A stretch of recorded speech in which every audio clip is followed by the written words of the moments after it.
John's journey from desperation to divine favor. Chapter 1. A man of faith and frustration. John was a man of humble beginnings, living in a small town with his wife, Emily, and their two young children. His life was centered around his family, and he worked tirelessly as a customer service representative, often taking extra shifts just to make ends meet. Yet no matter how hard he worked, the money never seemed enough. Bills piled up, groceries were harder to afford, and the strain on his marriage grew heavier each passing day. Every night, John would fall to his knees in prayer, asking God for a miracle. "Lord," he whispered, "I need more than this. My family deserves more. Please show me a way." But as the weeks turned into months, John's hope began to waver. His wife, Emily, grew increasingly frustrated with his inability to provide as she wished.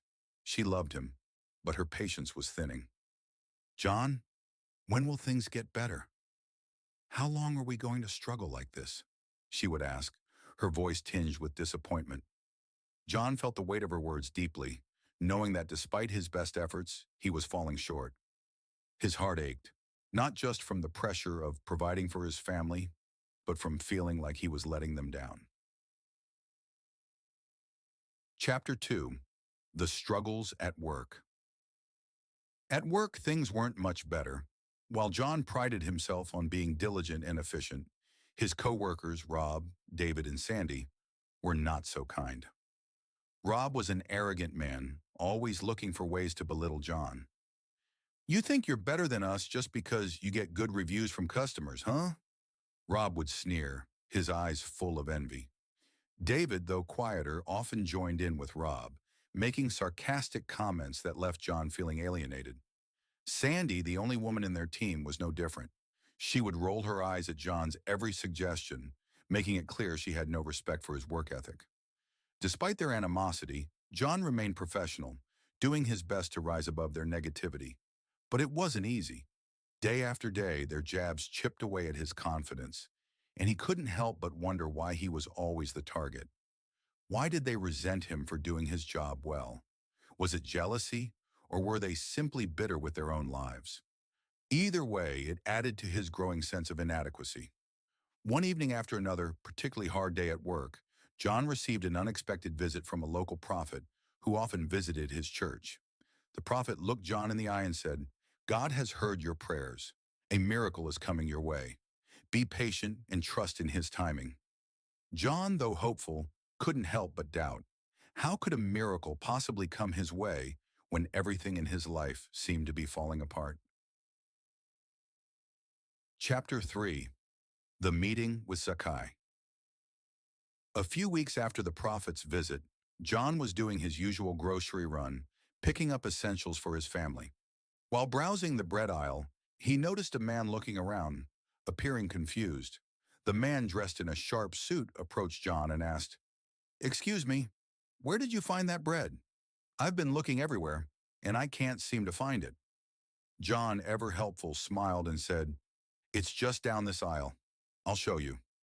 As they walked together, the man introduced himself as Zakai, the owner of a multi-million-dollar company. They struck up a conversation about life, work, and family. Zakai, impressed with John's kindness and humility, asked him, "Are you by any chance looking for a new job?" John hesitated. I'm always open to new opportunities," he replied, unsure of what to make of the situation. Zakai handed him a business card. "Call me when you're ready. I think you'd be a good fit for my company." John was taken aback by the encounter. Could this be the miracle the prophet had spoken of? He walked away with a mixture of excitement and doubt. Was this a real opportunity, or was it too good to be true? Chapter 4. Seeds of Doubt. That night, John sat at the kitchen table, Zakai's business card clutched in his hand. His heart pounded with a mix of hope and fear. Emily noticed his distraction and asked, "What's going on, John?" "You've been quiet ever since you came back from the store." He hesitated for a moment before handing her the card. "I met this man today. His name's Zakai, and he owns a big company. He asked if I was looking for a job." Emily's eyes widened. "What? Are you serious? A new job? That's amazing. But then her expression darkened. Wait, what's the catch? Things like that don't just happen out of nowhere.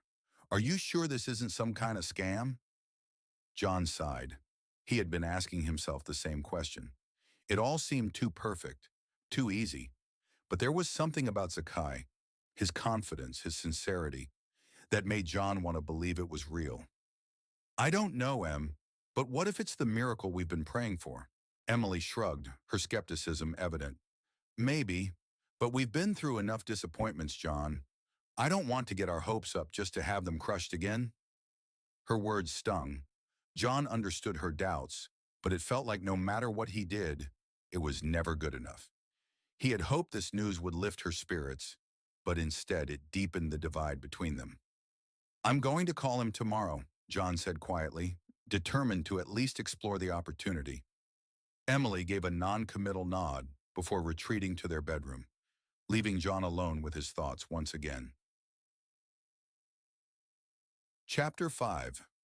Facing more opposition. The next day at work, John's mind was still swirling with thoughts about Zakai's offer. He hadn't told anyone at the office. Rob, David, and Sandy certainly weren't the kind of people to share good news with. They would only mock him, and he had enough on his plate without their negativity weighing him down.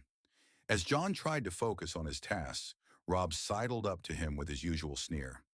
What's the matter, John? You look like you've seen a ghost. Maybe it's finally sinking in that you're not going anywhere in this job, huh? David chuckled from across the room, adding, Yeah, you're probably stuck here forever, just like the rest of us. John bit his tongue, trying not to let their words get under his skin.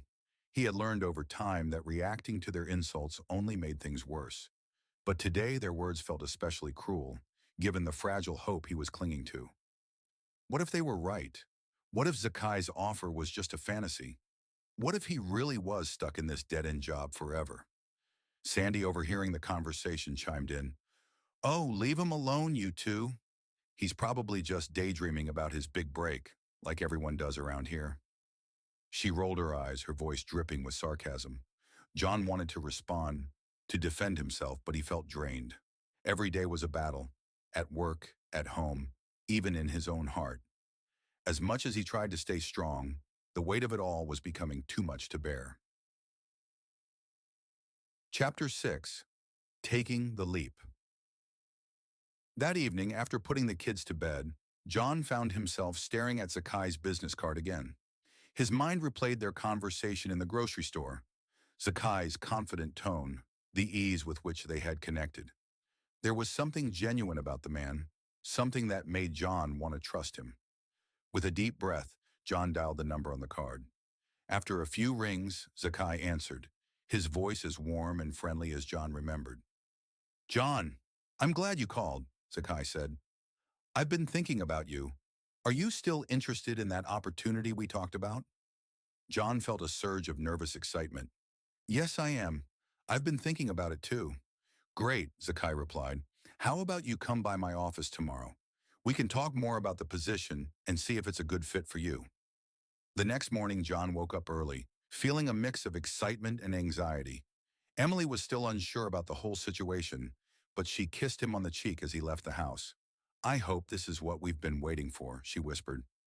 At Zakai's office, John was greeted with warmth and professionalism. They talked about the job, the company, and the skills John could bring to the team.